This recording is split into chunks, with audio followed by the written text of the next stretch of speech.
Hi everyone, this is the walkthrough video for the rental property income and expense tracker template. If you haven't purchased this template, I will leave a link in the description box so you can go ahead and grab a copy. When you purchase this template, the first tab you're going to see is the instructions tab. Here you can find my contact information as well as a detailed step-by-step guide that can get you started with using this template. I will give you a quick preview of what the template looks like, and then we'll switch over to the demo copy to show you exactly how it works. The next tab is the navigation tab. Then we have a setup tab. This tab will mostly be blank except for some placeholder data right here, and I'll show you how it works when we go over the demo copy. The income and expense tracker tab would be completely blank, as you can see here, as well as the rest of the tabs in the template. I'm going to switch over to the demo copy to show you exactly how it works. All right, so here we are in the demo copy. I'm starting in the navigation tab. Because this template has 12 different tabs in it, I created a navigation dashboard so you can easily navigate through the template. You can also navigate through the different tabs in the template by clicking on this icon right here that says all sheets. Once you click on this, you can scroll up or down to select a different tab. Let's go to the setup tab. In the setup tab, the first area is where you add your cash flow goals. So you type in the year and then you type in how much money you expect to make. So your revenue minus your expected costs. And here is where you set up the drop down so you can enter your income categories, expense categories. And the last column is to enter the lease status, and this will help you organize your tenant information in that tab. This area can be expanded. So if you have a long list of categories for income and or expenses, go ahead and click on this plus icon right next to row 15. And when you do that, it expands the list so you can enter in more income and expense categories. Moving on to the next tab. The next tab is the income and expense tracker. Here you enter all of the income as well as the expense tracking transactions. I'll scroll all the way down so I can show you how it works. To enter the dates, double click, select the dates, select the tenant name. There is a tab that has all the tenants' names. So when we get there, I'll show you how that works. So you select your tenant name, select the property name. Just like with the tenant's name, the properties do have a dedicated tab so you can enter in all of your properties, so that all you need to do here is to select it. So you're going to assign the property name to the correct tenant, select the type of income. So if it's rental income, security deposit, late fee, etc., go ahead and select that. Type in the amount and then type in whatever notes you need to type. Now, when you need to enter in the expense, you don't have to match the income with the expense here. So go ahead and collapse this tab and enter in whatever expense you need to enter. Double click to select a date. Now, with the expenses, you do have the option of selecting a tenant name as well as unspecified. If you do not want to assign this specific expense to a tenant, don't click on the tenant's name, just go ahead and click on unspecified. But let's say I want to assign this expense to a tenant, so I'll click on John Smith, select the property name, select the type of expense. So let's say maintenance and repairs, and then type in the amount. And then you have a space for notes if you want to keep track of the reason behind the expense. You can collapse the income tracking area when you're working on the expenses, or you can collapse the expense tracking area and expand the income tracking area so you're only focusing on that. I'm going to skip over the summary tab so I can show you how to enter information about the tenants and the property. All right, so the next database is the tenant database, and this is where you'd enter in your tenant information. To enter a new tenant, all you need to do is to type the tenant's name here, type a unit number or the house number, double click to select the date, so the lease start date. If the lease hasn't ended, you can leave it blank, or type in the anticipated lease end date, type in the monthly rent, select their lease status, and then go ahead and type in the rest of the information. It's pretty straightforward. The next tab is a property database. Similar to the tenant database, this is a summary of all your properties. So you go ahead and type in the property name, the address, more information about the property, so you can have all that information in one place. And all the way at the top of the table here, you have a summary of the information for your properties. All right, so now that we've gone over all of the databases, next we're going to go over the dashboards. The first dashboard is the monthly summary. The monthly summary is where you can review income and expense and cash flow summary for a specific month. So you can go ahead and select the month you want to review. So let's say I want to review April, and you select the year, so leave it at 2025. Here you see a summary of your income and expense and cash flow. In this graph, it shows the distribution by property, so you can see what property is bringing in the most money as well as expense. Right here, you have a summary table that shows you the total income, expenses, cash flow, expense income ratio, and your yearly goal. Here you have a table that gives you a breakdown of your income, your expenses, and here you have the same information represented in a bar graph. And all the way to the right hand side, if you want to see property specific information, you can click on this drop down. So right now it has Sunnyvale Apartments. Select a different apartment. You can see the income, expense, and cash flow breakdown. All right. And then these last two tables are income and expense breakdowns. So here we have income breakdowns for the different properties and the percentages. So you can see that this first property is what's bringing the most amount of money. And down here you have the breakdown of expenses based on property. So you can see this property right here has the most expenses for the specific month and the year that you have selected. So if you select a different month, for example, let's do September, these values would change based on the income and expense data that has been entered into the tracker tab. The next tab is the annual table tab, and here you can see a summary of all of the information for a specific year in a table formats. So let's select 2025. All right, in this specific templates example, no information was entered for January, which is why it's blank. So if I move over to a different year, so 2026, we have information entered for the entire year. So you can see in one tab all of the information for that specific year, January through December, all the expenses, and then down here you can see property specific information. So if you're interested in looking at the information where you can compare side by side income and expenses in a table format, that's what this tab is for. If you want to see it more in a graph format, that's what the annual summary dashboard is for. Similarly, you can select the year. So let's change this to 2026, and you can see the information displayed for the entire year in the form of graphs and charts, etc. So here you can see your overall cash flow, and down here we have the income breakdown for the entire year. You can see the rental income is the highest percentage. Here we have our expense categories with the mortgage payments being the highest percentage. Let's go back up here. Right here we have a summary table, okay, that gives you a snapshot of the information in this tab. We have the cash flow distribution January through December, and then we have income and expense breakdown per month, so you can see the income trend for the entire year and the expense trend for the entire year. In addition to that, we have our annual income categories. So the information in this table is what we're seeing here in this graph. Same for this. The information in this table for the expenses, it's what's represented here in this pie chart. Now, when we scroll all the way down right here, and again, this can be expanded. So every time you see this little plus, it means there is room for more information. It can be expanded. So go ahead and click on it, and then you can see that this table goes all the way down. And this is to allow for lots of properties. So if you have a long list of properties, this expansion would allow you to accommodate all of them. But if you're only managing a few properties, go ahead and close it up. And here you see a summary of the properties. So a list of the properties, the income, the expense, and the cash flow. And then the graph here represents the information. So you have the property name, the income, the expense, and the cash flow. All right, the next tab is the multi-year summary. And here is where you would view all of the information related to income and expenses for multiple years. So you're not limited to reviewing your cash flow information for 1 year. You can review it for 10 years at a time in this template. So right here, you can see the different years and the cash flow. So I only entered information in this template as an example for 3 years. So we only have cash flow information for 2 years. So this is comparing the cash flow from 2026 to 2025. And here it's comparing the cash flow from 2027 to 2026. And then down here, you can view your top income sources over time. So this shows you the property that's bringing you the most amount of money over time and the amount. And then similarly for the expenses, it shows you the property that has the top expenses every single year and the amount. Back to the top, the first chart here is your income, expense, cash flow for 10 years. So we only entered information for 3 years. So we only have information showing up here for 3 years. Down here, we have goals versus cash flow over time. So if you remember in the setup tab, there's an area to enter in your goals,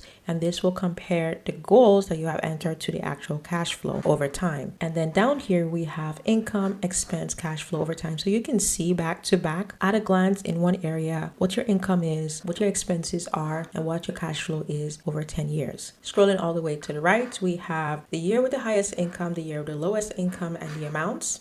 This is an income chart. So this is a summary of all of the income and all of the expenses over time. So every single entry in this template, not limited to year or month. And it shows the amount and a percentage, as well as the expenses, the amount and a percentage, everything from ascending to descending order. And then down here, we have information related to property. So we have the different properties, the cash flow, income and expenses over time. And moving all the way down here, scroll back all the way to the left, left, you can select a property and see the summary in this chart. So right now we have Riverside condo selected. If I were to click on this drop down and select a different property, you can see that the income, expense, and cash flow changes, as well as the graph. So this graph is based on the information here. So every time I select a different property, the information here changes, as well as the information in the graph. And finally, right here is the cash flow distribution for all the properties. All right, the next tab is the property summary tab. So now if you want to hone in to one property, so you want to see the summary information for only one property for a specific time period, here is where you do it. This gives you the flexibility of seeing something over a few months or over a year. So you can select the start date, the end date, and select a property name here, and it displays the information in the dashboard. So let's select a different property and the information update for that specific property. Now if we wanted to see in 2026, we can change the dates 2026, and as you can see, nothing shows up here. So let's change the end dates to 2026 as well. And now we have the updated information for that same property, but for a different time period. All right, and the information here is similar to what we've seen before: cash flow distribution, annual income and expense graphs, summary graphs, charts, and tables specific to this property. And down here, regardless of what you select here, in this table, you can see the properties, income and expense, cash flow, and the property with the highest income is highlighted. The property with the lowest income is highlighted in the red color. And here we have the graph that represents the information in this table. All right, so the next tab is the tenant summary tab. It's similar to the property summary tab, but instead of selecting a property, here you'll be selecting a name. So you can see data related to a specific tenant over a specific time period. You can see the income, expenses, cash flow for a specific tenant. And then down here is a summary table for all the tenants. So you can select the lease status. So if you only want to see your active tenants, select active, and it gives you a list of all the tenants, income, expense, cash flow for that tenant, and then the graph that summarizes the information in this table. All right, so that is the end of this walkthrough video. Remember, in the instructions tab, you can find my contact information as well as a helpful guide that will help you get started with this template. Once again, if you haven't purchased this template, I will links in the description box. So you can go ahead and grab a copy. Thank you so much for watching, and I'll see you in the next one.